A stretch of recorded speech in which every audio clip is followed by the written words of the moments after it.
सुप्रभात। आप सभी का मल्टी चॉइस एकेडमी में हार्दिक स्वागत है। आज हम भारत की खोज पुस्तक का प्रथम अध्याय अहमदनगर का किला पढ़ेंगे। उससे पहले अगर आप हमारे चैनल पर नए हैं तो हमारे चैनल को सब्सक्राइब कर दें और बेल आइकन को अवश्य प्रेस करें, जिससे जब भी कोई हमारा नया वीडियो आए तो आपको सबसे पहले नोटिफिकेशन मिले। तो चलिए शुरू करते हैं। अहमदनगर का किला। अहमदनगर का किला 13 अप्रैल 1944। अब इस वीडियो में मैं आपको एक सार बताऊंगी जो भी लिखा हुआ है इस पाठ में, जो भी नेहरू जी हमें बताना चाह रहे हैं वो मैं आपको सिर्फ समझाऊंगी। तो चलिए शुरू करते हैं।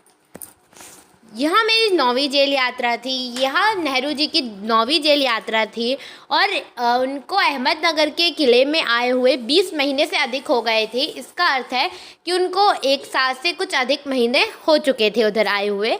और जब वो पहुँचे थे तो जो वो रात में पहुँचे थे, और इसलिए लिखा कि अंधियारे आकाश में झिलमिलाते दूध के चाँद ने हमारा स्वागत किया। दूध का चांद अर्थात जो शुक्ल पक्ष होता है उसका जो दूसरा दिन होता है, उसका जो चांद होता है वो चांद था उस दिन। तो वह बता रहे हैं कि कौन सी तिथि थी। और फिर इनने लिखा है शुक्ल पक्ष शुरू हो चुका था, क्योंकि शुक्ल पक्ष के दूसरे दिन को ही दूध के चांद को माना जाता है। तब से हर बार जब नया चांद उगता है तो जैसे मुझे याद दिला जाता है कि उनका जो कारावास है, जब वो अहमदनगर के किले में आए हैं तो उसका 1 महीना और बीत चुका है। इस तरीके से वो समझ जाते हैं कि कब 1 महीना बीत चुका है। यहाँ उनका एक तरह का संकेत है कि वो समझ जाते हैं कि 1 महीना पूरा हो चुका है। उसके बाद उन्होंने लिखा है चांद मेरे बंदी जीवन का स्थायी सहचर रहा है। इसका अर्थ है कि जो चांद है उनके यहाँ अहमदनगर के किले में वो अकेले थे, तो उनके साथ कोई था नहीं, तो सिर्फ जो चांद होता था उनने स्थायी सहचर यानी साथी, दोस्त, और स्थायी जो मतलब हमेशा रहे कहीं जाए ना, उसको कहा जाता है स्थायी सहचर था। तो चांद उनका स्थायी सहचर था। और वो उनको एक बात याद दिला देता है कि अंधेरे के बाद उजाला ज़रूर होता है। तो वो यही बात को अपने मन में रखते थे और कभी निराश नहीं होते थे। उनको चांद हमेशा जब भी दिखता तो यही याद दिलाता था कि अंधेरे के बाद उजाला अवश्य होता है। जैसे कि दुख के बाद सुख आता है, न कभी दुख स्थायी है न सुख स्थायी है। तो यही वो इसमें समझाना चाह रहे हैं। अगला अंश है अतीत का भार।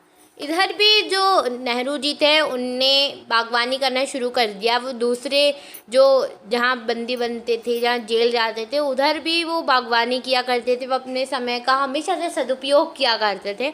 तो इधर भी उनने वही काम करना शुरू कर दिया। उनने क्यारियाँ बनाई फूलों के लिए और बहुत मेहनत करते थे कई घंटों तक। और उधर की जो मिट्टी थी वो बहुत पथरीली थी, ख़राब थी, पुराने मलबे और अवशेषों से भरी हुई थी। यानी कि जो पुरानी इमारतें टूटी होंगी, युद्ध हुए होंगे, उसके जो बचे हुए भाग थे वो उधर ही पड़े रहते थे, ज़मीन में गड़ गए थे। तो यही वो बताना चाह रहे हैं। और अगर ये जो इतिहास स्थल है, ये इसकी जो अतीत है वो इतना पुराना भी नहीं है, ज़्यादा पुराने नहीं है। और ऐसे घटनाओं की दृष्टि से देखा जाए तो इसका कोई विशेष महत्व नहीं है, कि ऐसी कोई चर्चा नहीं है इतिहास में इसके बारे में, ये बताना चाह रहे हैं। आगे जो इससे जुड़ी एक घटना है जो अभी भी याद की जाती है कि एक चांद बीबी नाम की उधर की शासिका थी। वो बड़ी सुंदर महिला थी, साहसी थी। उसने अकबर की शाही सेना के विरुद्ध युद्ध किया था और उसी के अपने आदमियों ने, उसी के अपने पक्ष के साथियों ने उसके साथ गद्दारी की और उसी के हाथों उसकी मृत्यु हो गई। और इसके खुदाई के दौरान जो बताते हैं, खुदाई के दौरान उन्हें ज़मीन की सतह में दबे हुए बहुत पुराने जो थे दीवारों के हिस्से और कुछ ऐसे जो गुंबद रहते थे मंदिरों के, इमारतें, और उनके ऊपरी हिस्से उनको मिले। तो फिर उनने ज़्यादा दूर तक नहीं खोद पाए, क्योंकि जो उधर के अफसर थे, जो ब्रिटिश अफसर थे, उनने मना कर दिया कि अब नहीं, आप मंजूरी नहीं दी उनने कि आप काम जारी रखो। ज़्यादा नीचे तक खोदने उन्हें नहीं दिया। तो फिर उनने कुदाल छोड़ दी, बागवानी करना मना कर दिया क्योंकि ब्रिटिश अफसरों ने। तो उनने कुदाल छोड़कर हाथ में कलम उठा ली, यानी कि पुस्तक लिखने लगे जिसका नाम भारत की खोज आगे चल के पड़ा। आगे गांधी जी का कहना रहा है कि जब तक वो आज़ाद नहीं हो जाते वो वर्तमान के बारे में भी नहीं लिख सकते, क्योंकि जब तक वर्तमान में हमें अनुभव नहीं होंगे, हम कर्म नहीं करेंगे, अनुभव नहीं होंगे, तो हम क्या लिखेंगे उस पर, तो उसके बारे में नहीं लिख सकते। और पैगंबर बन के वहाँ भविष्य के बारे में भी नहीं लिख सकते। पैगंबर यानी ईश्वर का दूत, जिसको पता है ईश्वर ने कुछ बता के भेजा है, तो वो भी नहीं लिख सकते। तो अब बचा रहता है अतीत। अतीत यानी पुराना जो बीत चुका है वो होता है अतीत। तो उसके बारे में जो इतिहासकार और विद्वान थे उनने बहुत ही एक विद्वत्तापूर्ण शैली में लिखा है, एक सुंदर शैली में लिखा है, वो उसमें भी नहीं लिख सकते। और तो फिर उनने क्या किया, उनने अपने आज के विचारों और क्रियाकलापों के साथ संबंध स्थापित करके कुछ उसी के बारे में कुछ लिखना शुरू कर दिया। जो उनको लगता था वो लिख देते थे।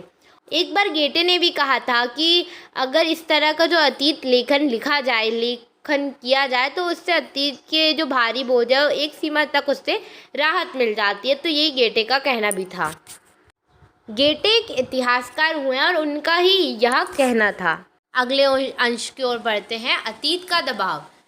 अब इसमें नेहरू जी लिख रहे हैं कि दबाव भला हो या बुरा, दोनों तरह अभिभूत करता है। इसका अर्थ है कि अभिभूत का अर्थ होता है किसी दोनों तरह से प्रभावित करता है। अच्छा भी होगा तब भी प्रभावित करेगा, बुरा भी होगा तब भी प्रभावित करेगा।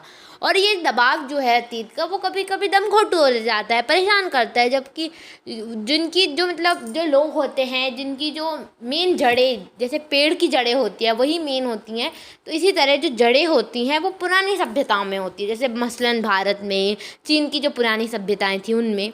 फिर अब नेहरू जी प्रश्न खुद ही से करते हैं कि आखिर मेरी विरासत क्या है। नहीं, उनको उनके विरासत, जैसे जो पिता होता है उसके बच्चों को उसकी जायदाद मिल जाती है, उसके बाद इसी तरह उसी को विरासत कहते हैं कि मुझे विरासत में क्या मिला है। जैसे कहा जाता है कि उस बच्चे को विरासत में संस्कार मिले है, इस तरह से विरासत का अर्थ होता है। तो ऐसे ही वो पूछते हैं, मैं किन बातों का उत्तराधिकारी हूँ? क्या उन सबका जिसे मानवता ने दसियों हज़ारों सालों के दौरान हासिल किया है? यानी जो मानवता, यानी जो मानव है, उसने जो भी कारनामे किए हैं, कुछ साहसिक हैं, कुछ में खुशी मिलती है, कुछ अच्छे हैं, कुछ में दुख है, बहुत ज़्यादा वेदना है। तो ये सारे कार्यों के जो नेहरू जी हैं वो बोलते हैं कि मैं उत्तराधिकारी हूँ इन सब का, मैं इस सब का वारिस हूँ। और ये जो पूरी मानव जाति है, पूरी मानव जाति, वो किसी एक जाति की बात नहीं कर रहे हैं, वह पूरी मनुष्यों की बात कर रहे हैं, मानव जाति की। जिसमें मानव जाति ने काम किया है वह उसका वारिस मानते हैं खुद को।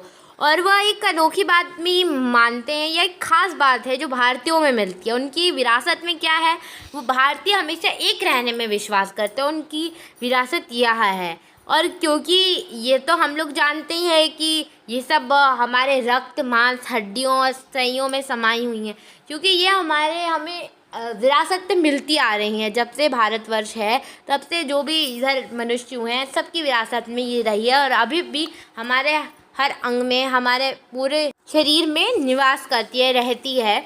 और जो विशिष्ट विरासत का विचार है, जो मतलब हमारे में लागू होता है, का मतलब में है अभी भी और हमेशा रहेगा। ये बहुत पुराने ये जो बात है, ये बहुत दिनों से जो नेहरू जी के मन में आई हुई थी। घर किए गए, यह एक मुहावरा है, घर किए यानी कि रह रही है, या मतलब वो बहुत दिन से उसके बारे में सोच रहे थे, तो उनने यहाँ लिख दिया। और यही वो लिखना चाहते थे इसी के बारे में। वो जानते हैं कि ये जो विषय है वो उसकी कठिनाई और जटिलता जो है बहुत है, और वही उनको भयभीत भी कर रही थी थोड़ा। और उन्हें ये लगता है कि जो लिख रहे हैं वो एक तरह से एक सतही तौर पर आउटर जो कवरिंग होती है उसको थोड़ा थोड़ा स्पर्श कर पा रहे हैं। उनका कहना ये है, वो यही मान रहे हैं। आज हमने इस पार्ट को पढ़ा, आगे भी हम दूसरे पार्टों की चर्चा करेंगे दूसरे वीडियोज़ में। और आपको अगर और भी कुछ चाहिए तो आप प्लीज़ कमेंट किए, लाइक करिए और शेयर करिए अपने दोस्तों को, जिससे वह भी इस ज्ञान को प्राप्त कर सके। धन्यवाद।